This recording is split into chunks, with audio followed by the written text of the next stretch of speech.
Assalamualaikum warahmatullahi wabarakatuh. Kembali ke Danilov Ari 91 Channel. Kali ini saya akan membahas mengenai Simlitapmas berkenaan dengan dibukanya penerimaan proposal penelitian dan pengabdian untuk tahun anggaran 2021.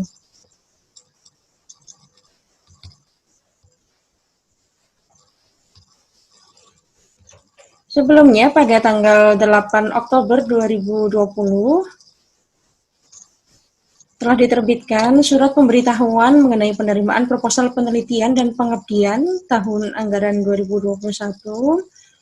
Yang perlu diperhatikan di sini adalah penerimaan proposal dilaksanakan pada tanggal 15 hingga 29 Oktober tahun 2020. Dan tidak ada perpanjangan periode mengingat keterbatasan waktu. Jadi silakan Bapak Ibu dipersiapkan sebaik-baiknya. Kemudian yang kedua, dana penelitian dan pengabdian pada tahun 2021 itu dialokasikan dari 3. Yang pertama yaitu penelitian dan pengabdian tahun jamak lanjutan. Artinya Bapak Ibu dosen yang sudah mendapatkan di tahun-tahun sebelumnya yang berada pada skema tahun jamak, maka dilanjutkan untuk periode 2021.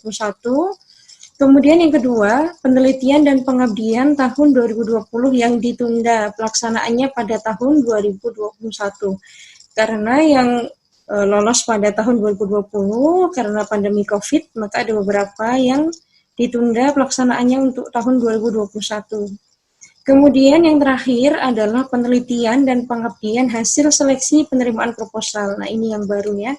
Akan dibuka tanggal 15 hingga 29 Oktober tahun 2020. Nah, skema penelitian dan pengabdian baru, ya poin 3 yang tadi, yang akan didanai pada 2021, yang pertama skema penelitian meliputi penelitian dosen pemula, kemudian penelitian disertasi doktor, penelitian dasar, penelitian terapan, penelitian dasar unggulan perguruan tinggi, kemudian yang terakhir adalah penelitian terapan unggulan perguruan tinggi. Nah, untuk skema pengabdian yang dibuka adalah yang pertama program kemitraan masyarakat, dan yang kedua adalah program kemitraan masyarakat stimulus. Bapak Ibu dapat melakukan update profil peneliti di Simlitapmas mulai dari tanggal 9 Oktober 2020. Sebetulnya juga sudah diberikan panduan untuk update profil. Nanti setelah ini akan saya praktekkan. Setelah sebelum dari surat ini dikeluarkan, sudah diterbitkan pula panduan penelitian dan pengabdian untuk edisi terbaru, yaitu edisi ke-13. Nanti Bapak Ibu bisa download di Simlitapmas.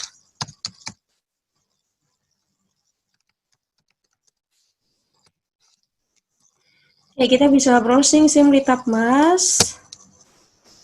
Nah, apabila ingin mengetahui update informasi, nah, di sini di menu pengumuman ini diupdate jika ada informasi baru.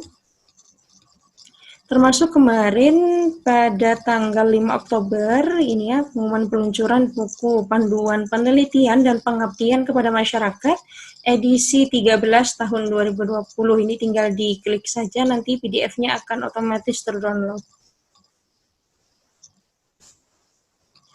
Ya, nah, ini adalah panduan yang terbaru.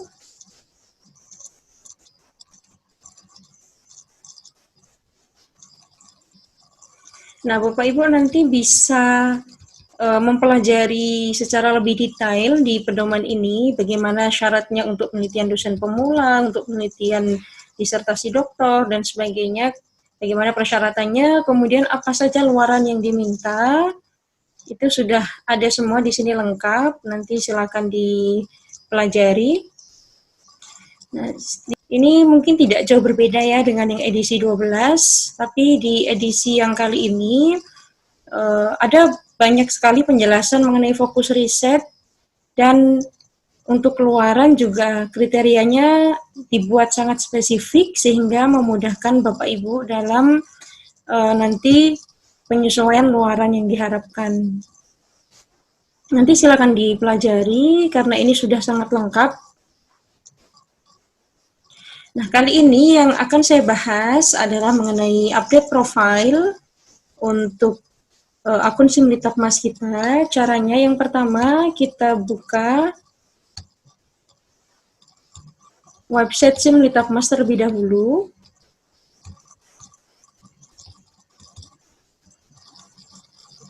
Nah, di sini ada dua sebetulnya, kita bisa login. Ini SIM Litapmas yang lama, kemudian ini ada yang NG 2.0, ini yang terbaru. Untuk membuat akun, Bapak Ibu bisa menghubungi LPPM di Universitas Bapak Ibu mengajar. Kemudian nanti akan diberikan username. Biasanya username-nya itu adalah NIDN. Kemudian Bapak Ibu akan mendapatkan password. Itu untuk login di SIM Litapmas. Ya. Saya coba login di NG 2.0. Nama pengguna atau usernya biasanya adalah NIDN. Kemudian password.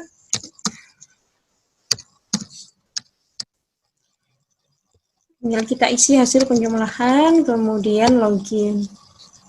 Nah, di sini nanti Bapak Ibu bisa mengisi identitas yang pertama ya. Bisa juga langsung dengan sinkronisasi dari PDDikti. Ini tinggal diklik saja. Maka nanti akan muncul perbandingan data PDDikti. Karena ini sudah saya isi ya, jadi ada perbandingan antara data PDDikti dan data SIM Litapmas. Tapi kalau belum misalnya tinggal disinkronisasi saja.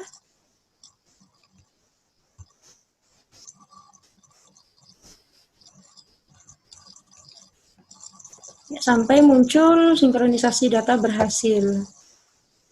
Ya.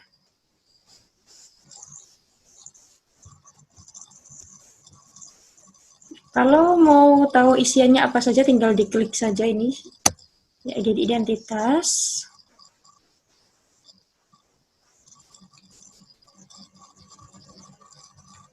Ada nomor KTP, kemudian alamat, tempat atau tanggal lahir, nomor telepon, nomor handphone, alamat surel, kemudian website personal jika ada, kemudian klik simpan. Ini. Kemudian setelah identitas, kita bisa isi data publikasi ya di Sinta, kita klik saja. Nah, ini otomatis nanti akan ada Sinta ID, Sinta Score, kemudian Scopus ID, H-Index, artikel, dan citation. Di Scopus, kemudian di Google Scholar ID, H-Index-nya, artikel, jumlah artikel di Google Scholar, citasinya. Nah, kita cukup lakukan sinkronisasi saja, nanti secara otomatis akan diupdate. Ya, sehingga muncul informasi sinkronisasi Sinta berhasil. Nah, ini untuk Sinta. Kemudian berikutnya adalah penelitian.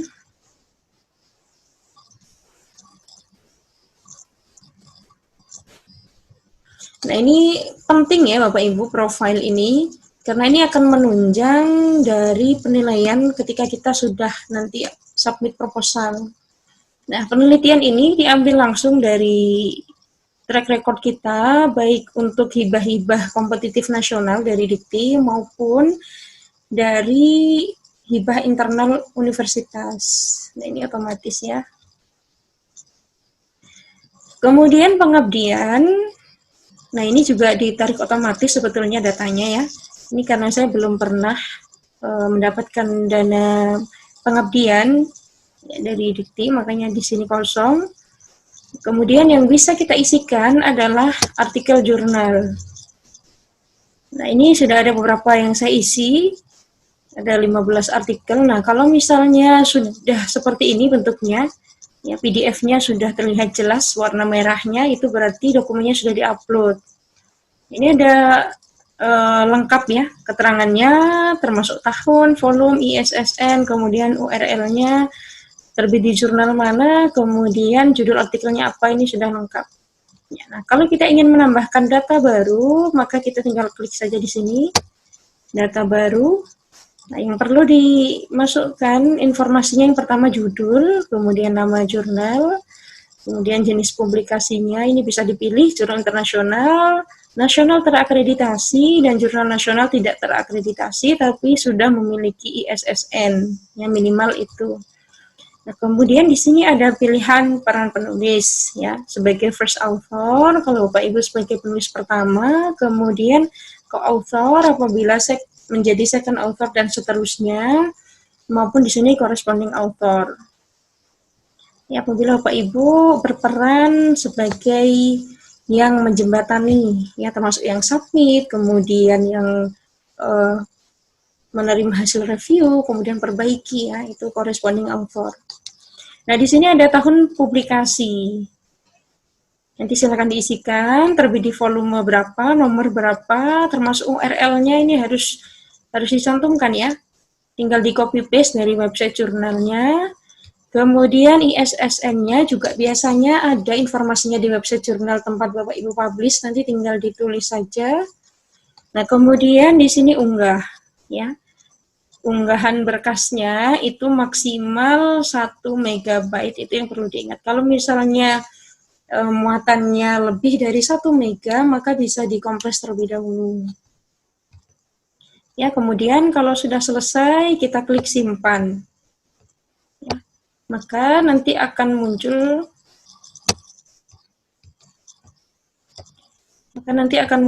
di sini langsung otomatis. Oke, setelah artikel, maka kita juga bisa menambahkan HKI. Nah, di sini saya sudah upload 2 HKI. Caranya sama, kita tinggal klik saja data baru. Nah, yang perlu dipersiapkan adalah judul HKI, kemudian ada jenis HKI. Ya, ini tinggal dipilih saja. Kemudian tahun pelaksanaannya, nomor pendaftarannya, statusnya, nomor HKI-nya, termasuk URL. Ya, URL dari dokumen HKI-nya. Apabila ada simbol ini ya, bintang warna merah ini wajib diisi, tapi kalau misalnya ada dua bintang merah ini bisa diisi salah satu. Nah, kemudian selain HKI, kita juga bisa menambahkan artikel proceeding, ya, publikasi kita dari hasil seminar nasional maupun seminar internasional. Ini saya sudah mencantumkan 6, tapi di sini PDF-nya tidak jelas berwarna merah karena ini dokumennya belum saya upload. Untuk menambahkan data baru, kita tinggal klik saja di sini data baru. Nah, informasi yang dibutuhkan hampir sama dengan artikel yang tadi ya. Yang pertama judul, kemudian nama proceedingnya, tahun proceeding, kemudian peran penulis, sama seperti tadi, volume, nomor, ISBN atau ISSN, kemudian URL-nya, kemudian di sini jenis proceedingnya, ada yang terindeks, ada atau tidak terindeks, ini ada pilihannya. Atau kalau ragu tidak diketahui, karena biasanya panitia juga menawarkan ya, panitia konferensi itu mau terindeks apakah Google Scholar, apakah DOIG, apakah Scopus, ataupun WOS ya, of Science, untuk proceeding luaran hasil konferensinya. Nah, kemudian kita juga wajib unggah berkas di sini, sama seperti tadi. Kalau sudah klik simpan, maka akan muncul di sini. Nah, berikutnya adalah buku. Ini saya baru upload 1 buku, dokumennya belum saya upload, maka di sini belum jelas berwarna merah ya. Untuk tambahan data baru, tinggal diklik saja di sini. Ini adalah yang diperlukan, judul, tahun, ISBN-nya, jumlah halaman, nama penerbit, kemudian URL, kemudian unggah. Dokumennya sama, maksimal 1 MB. Nah, berikutnya adalah karya monumental. Ini saya belum isikan. Kalau misalnya ada data baru, bisa diklik saja. Nah, di sini ada jenis karya monumental. Ya, ini di pedoman pengisian profil tambahan. Ini juga ada. Kalau Bapak Ibu memiliki, maka bisa ditambahkan di sini. Nah, yang termasuk jenis karya monumental itu Yang pertama ini ya, penulis naskah, editor audiovisual dan sebagainya, penata artistik, kemudian menulis naskah drama atau novel, menulis buku kumpulan cerpen, kumpulan puisi, ya. Kemudian ada pilihan tingkat karya monumental, nasional atau internasional, tahun pelaksanaan, deskripsi karya, URL-nya jika ada, kemudian unggah berkas sama maksimal 1 MB. Nah, kalau ada silahkan nanti ditambahkan di sini. Nah, kemudian ada juga naskah akademik atau urgensi. Nah, ini menu baru ya, sebelumnya belum ada. Apa saja yang meliputi naskah akademik atau urgensi? Ini bisa dipilih ya, bisa naskah akademik, bisa naskah urgensi. Nah, di sini untuk naskah akademik yang termasuk itu adalah undang-undang, kemudian perda, peraturan pemerintah, dan peraturan presiden. Nah, peran kita sebagai ketua atau anggota ini bisa ditambahkan. Kemudian ada informasi pejabat penerima naskah, URL, dan berkasnya bisa diunggah. Ya. Nah, ini adalah profil. Kalau teman Bapak Ibu ingin mendaftar di skema penelitian, maka di sini nanti bisa ditambahkan ya usulan baru, tinggal kita klik saja. Nah, maka nanti akan muncul pemberitahuan seperti ini, ya, terdaftar dalam SINTA. Ya, checklist artinya sudah terpenuhi, status pegawai aktif mengajar, eligible artinya ya, kemudian tanggungan kegiatan tidak ada. Nah, apabila Bapak Ibu sudah mengikuti atau mendapatkan pendanaan pada tahun sebelumnya, kemudian ada masalah ya, entah itu luarannya belum tercapai atau belum selesai pelaksanaannya, nah itu biasanya nanti akan muncul di sini tanggungan kegiatan. Nah, nanti akan ada menu lanjutkan. Nah, ini nanti ada informasi yang di profil tadi, kemudian skema penelitiannya akan muncul, kemudian rekam jejak yang tadi sudah kita upload, di sini akan terlihat publikasi artikel jurnal, kemudian buku, HKI, dan sebagainya. Bisa kita klik lanjutkan. Nah, nanti di sini akan ada isian, ya, judul, baik itu di skema penelitian maupun pengabdian, kemudian nanti ada TKT. Nah, bagaimana TKT, kemudian levelnya apa saja, nah nanti bisa dibaca di Panduan Penelitian dan Pengabdian edisi terbaru, ya, di edisi 13.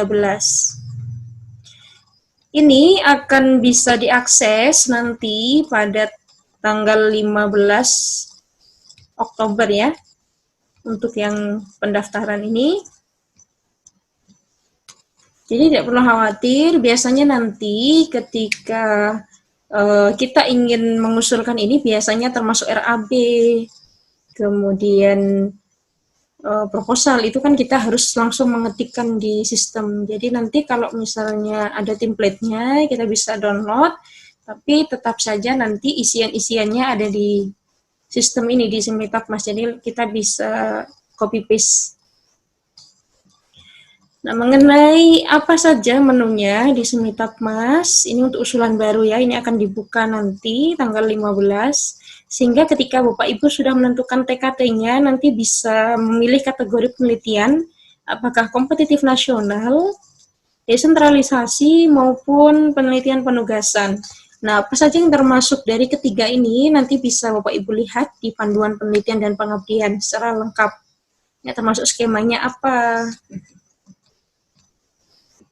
Ya, kemudian lama kegiatan, karena berbeda-beda ya, ada yang 1 tahun atau tahun tunggal, ada beberapa yang tahun jamak. Nah, nanti kalau sudah kita mendapatkan pendanaan, nanti akan ada di sini perbaikan usulan, apabila misalnya perlu perbaikan ya. Biasanya ada informasi-informasi lebih lanjut yang diupdate di website Simlitapmas, ya, termasuk nanti laporan dari penggunaan belanja, kemudian laporan kemajuan, laporan akhir, hingga sampai pada rekap luaran. Ya. Nah, kemudian kita bisa isi juga nanti di profile, ya, coba kita kembali.